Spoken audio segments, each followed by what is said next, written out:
Ognuno degli snowboarder che ho incontrato mi ha dato la sua definizione di snowboard alpinismo, frutto della propria esperienza in montagna, del tempo dedicato a perfezionare la tecnica, a preparare e magari costruire la propria attrezzatura.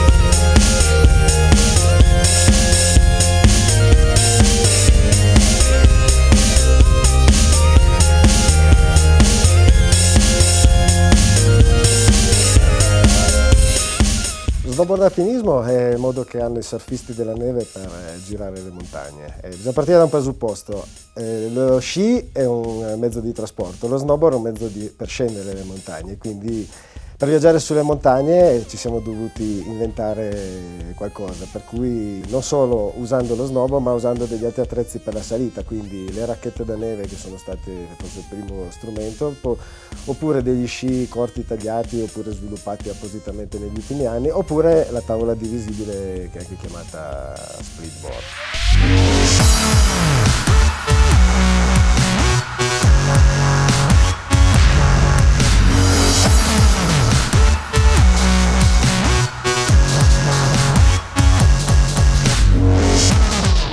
Ho iniziato con le racchette da neve per una serie di circostanze casuali, perché lavoravo per un'azienda che produceva racchette da neve ed è stato proprio quello che mi ha introdotto poi a conoscere la montagna e a volerla conoscere ancora di più. La splitboard 13 anni fa aveva ancora molti difetti di concezione e di utilizzo.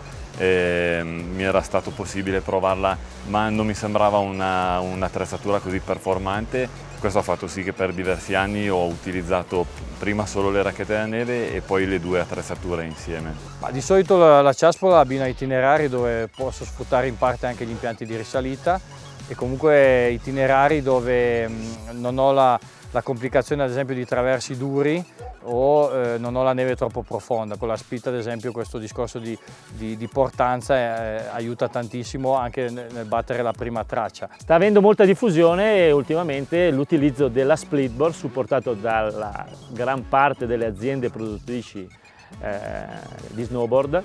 E effettivamente ci sono tanti modelli, c'è un'evoluzione molto accentuata, si sta lavorando tanto sul peso, tanto sugli attacchi, tanto sulle tecnologie per cercare di migliorare. Tra le tre tecniche preferisco la splitboard perché ha aperto un mondo di esplorazione di ambienti veramente prima non sfruttabile con le ciaspole e con gli scettini. Per un primo approccio consiglierei di utilizzare già il sistema con l'attacco base integrato, perché ti permette di avere un'ottima gestione dello snodo in risalita, nel passo di risalita, e in particolare un discorso di sensazione plantare e di gestione della tavola anche in discesa.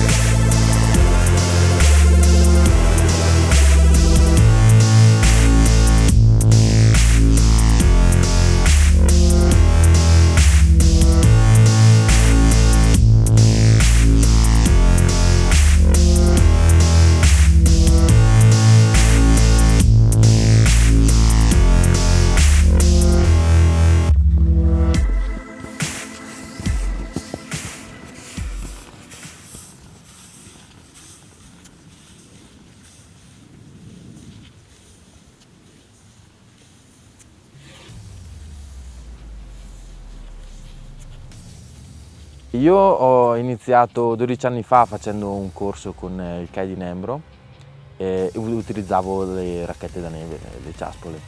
Circa 4 anni fa ho ricominciato a fare le gare, a ricominciare a fare le gite, e da 4 anni utilizzo solamente gli scietti. Il vantaggio dello scietto rispetto alla racchetta da neve ha la possibilità di fare un passo scivolato anziché sollevare tutte le volte il piede. Rispetto alla splitboard invece hai una drastica riduzione del peso che si ti porta ai piedi e un aumento della maneggevolezza nelle inversioni e soprattutto una maggior tenuta per quanto riguarda la tenuta sui traversi duri.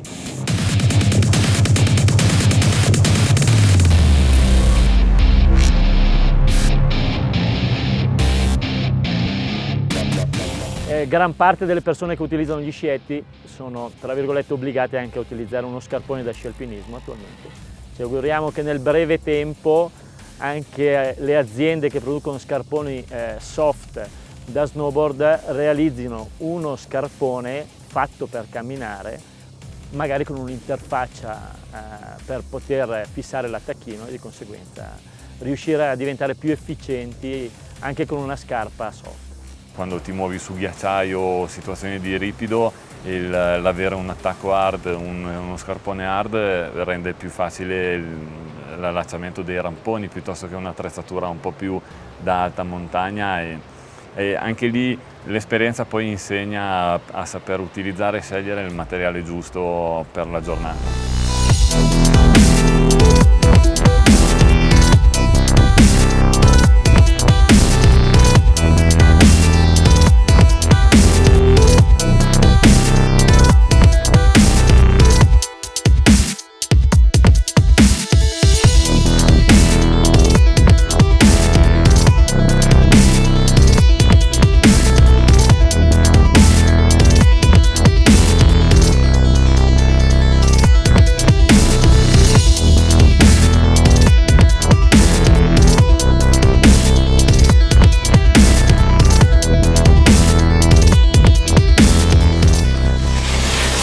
Dal mio punto di vista è molto importante l'utilizzo dei bastoni, soprattutto per chi utilizza gli attacchi hard e quindi gli scarponi da sci alpinismo. C'è un orientamento degli attacchi molto più accentuato verso la punta, quindi risulta anche molto più naturale il fatto di riuscire a utilizzarli e danno una grossa mano soprattutto quando si arriva in punti dove ci sono delle situazioni in cui bisogna spingere. Esistono bastoni che possono essere telescopici oppure dei bastoni fissi. Il bastone telescopico ha il vantaggio, naturalmente per la discesa, che può essere ripiegato e inserito nello zaino, oppure l'utilizzo invece dei bastoni da sci alpinismo comporta che il surfista nella discesa li tenga in mano e di conseguenza è necessario apprendere la tecnica di utilizzo anche durante la discesa.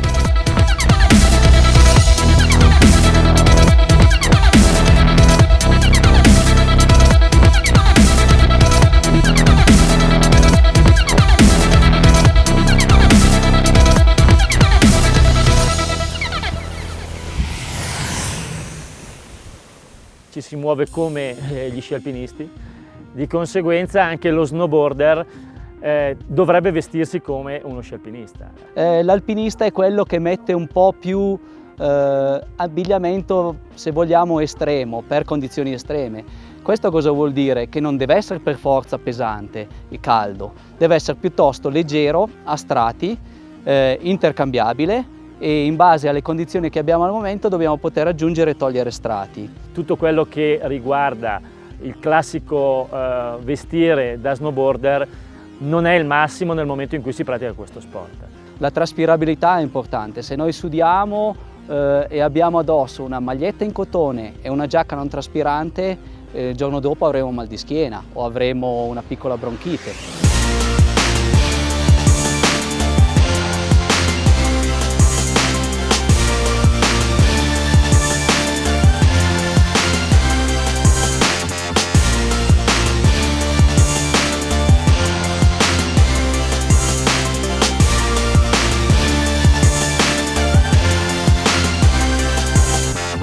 Non è sufficiente avere l'attrezzatura tipo le ciaspole per fare un'escursione in fuoripista. Prima cosa consiglierei di non andare da solo. Se c'è una persona più esperta, tanto meglio un professionista, un maestro, una guida alpina. Per cominciare sicuramente è importante. Sostanzialmente perché esistono molti autodidatti, gente che arriva dal park, che non ha un'abitudine alla montagna, quindi non ha un approccio diciamo mirato a livello di esperienza, e poi c'è una parte sicuramente di tecnica di discesa in neve fresca che è utile imparare da subito per evitare sforzi inutili, fatiche disumane, per poter iniziare già a divertirsi già da subito. C'è tutta una metodica che le persone devono conoscere nel momento in cui affrontano un ambiente che è completamente diverso da quello abituale. Il rischio zero in montagna non esiste. Chi accetta di muoversi in un ambiente montano deve necessariamente accettare un rischio, anche quando è con dei professionisti, quindi questo dobbiamo metterlo in conto. La valanga ovviamente è una delle prime cose quando si organizza l'itinerario da prevedere, quindi abbiamo un bollettino valanghe che è puntuale e ci viene a dire in ogni zona che cosa abbiamo una scala di pericolo che va dall'1 al 5 e in base a questo dobbiamo decidere la nostra gita, in base a questo e in base anche alla nostra esperienza, la nostra capacità di valutazione.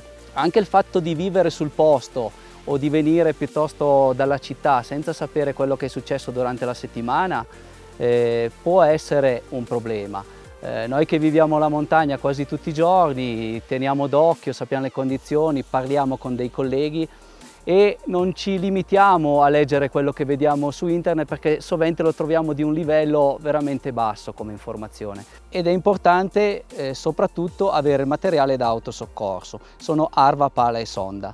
Non è sufficiente comprarlo, bisogna avere una piccola formazione, come tutte le cose ci va un'educazione. È stato aggiunto come materiale di sicurezza lo zaino chiamato ABS. Questo zaino ha dei palloni all'interno che in caso di sgancio che viene fatto manualmente dallo snowboarder si aprono questi palloni e ti permettono di galleggiare sopra la neve e questo fa sì che in molti casi la persona non venga neanche sepolta sotto la neve e quindi evita i traumi perché viene protetto dai palloni e evita anche il seppellimento che può dare poi all'asfissia. Capisco benissimo che per un ragazzo è più importante comprarsi una bella giacca e dei bei pantaloni, però andrei a sacrificare ogni tanto queste scelte per organizzarsi bene ed avere del materiale di sicurezza adeguato.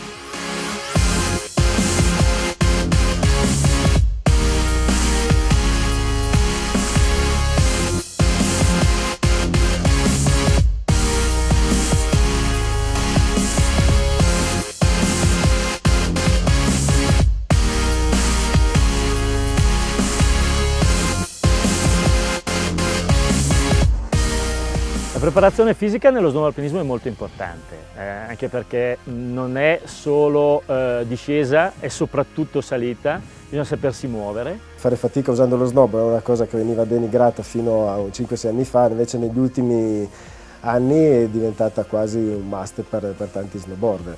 È chiaro che poi tra la cosa di immagine e farlo sul serio ci sono delle differenze. Non è solo una specialità di resistenza ma è anche di forza, è importante prepararsi potenziando la muscolatura. Poi naturalmente per quanto riguarda gli aspetti di endurance è fondamentale riuscire ad avvicinarsi a questo sport allenandosi e preparandosi in maniera normale, basta semplicemente riuscire ad andare a correre anche solo 2 o 3 volte a settimana o andare in bicicletta. La velocità di andare in montagna è la maggiore sicurezza che possiamo avere tutti, questo non lo dico io ma lo dicono alcuni miei amici come Adriano Favre e Ognaro Mondinelli che ha salito tutti i 14.000. E questo vale per tutti, vale che sei uno snowboarder o uno sci alpinista o che vai con le racchette da neve. La velocità in montagna è sinonimo di sicurezza ma soprattutto è collegata all'esperienza e alle capacità che si hanno. Cioè bisogna stare al di sotto sempre quando si fa un'escursione in montagna lontana dagli impianti, al di sotto del proprio limite per avere un margine di sicurezza sufficiente per tornare a casa tranquilli. Un buon allenamento salvaguarda la resistenza ma anche e soprattutto la forza che serve poi nel momento in cui devo scendere magari in canali impegnativi oppure in pezzi molto lunghi in neve fresca o neve marcia dove se una persona non è preparata bene non riesce poi a godersi il bello della discesa. Proprio per questo bisogna trovare degli itinerari che ci permettano di divertirci nonostante la lunghezza, che non siano troppo lunghi che non siano troppo complicati. Su internet esistono diversi itinerari di sci alpinismo che possiamo sfruttare anche con la splitboard. In questi anni ho cercato di sfruttarli, di capire se sono adatti, e assieme a colleghi stiamo sviluppando un discorso di itinerari specifici. La differenza sostanziale è che se noi solitamente saliamo sulla traccia sci alpinistica, poi dobbiamo scegliere e ci studiamo una linea di discesa dalla montagna, cosa che implica una preparazione, un'esperienza di un certo tipo, che molti magari non hanno nel momento in cui iniziano a salire e pensano di scendere esattamente nell'ambiente che hanno scelto per la risalita. Nel nostro progetto iLibro abbiamo mappato una serie di itinerari chiamati Freedom Tour, appunto liberi da impianti di risalita, libero da tutti, adatti anche alla splitboard.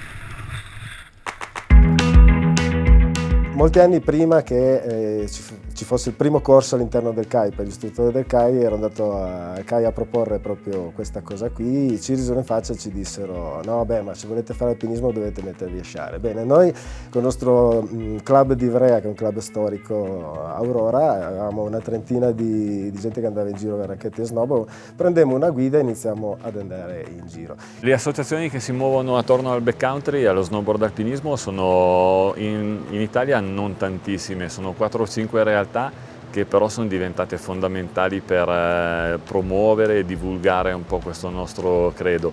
E appunto 12 anni fa, quando è nato il Vetan Classic, l'idea era proprio quella: poter far sì che ci fosse un qualcosa che desse delle linee guida a chi voleva provare per la prima volta a fare snowboard alpinismo, che è quello che è successo a me. Quando ho voluto iniziare, per mia fortuna in Italia erano già presenti 2 manifestazioni che mi hanno portato ad avere comunque le basi di quello che dovevo fare e di quello che potevo fare.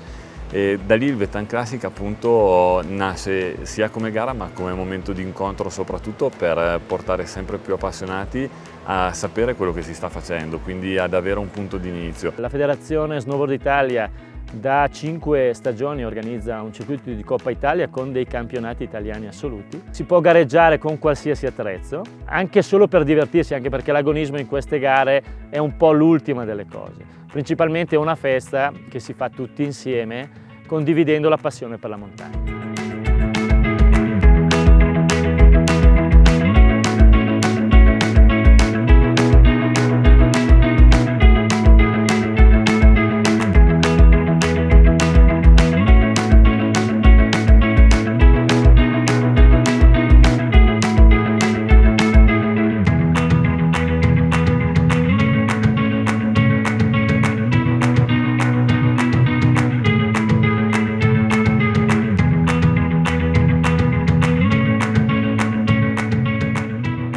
La cosa che chiude una giornata di snowboard è una birra media in compagnia, una condivisione con gli amici che hanno vissuto l'esperienza e qualche immagine pubblicata, ma solo qualche immagine, perché il troppo storpia. Le esperienze sono nostre, sono personali, sono intime, le viviamo per noi, non per gli altri, ma le viviamo con gli altri, cioè i compagni di avventura.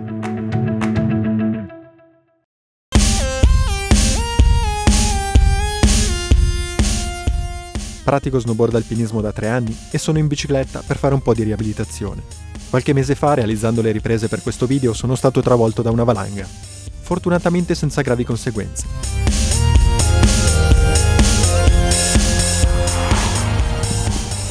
Sicuramente avrei potuto evitarlo valutando meglio la situazione. Continuerò a fare esperienza per far sì che non si ripeta.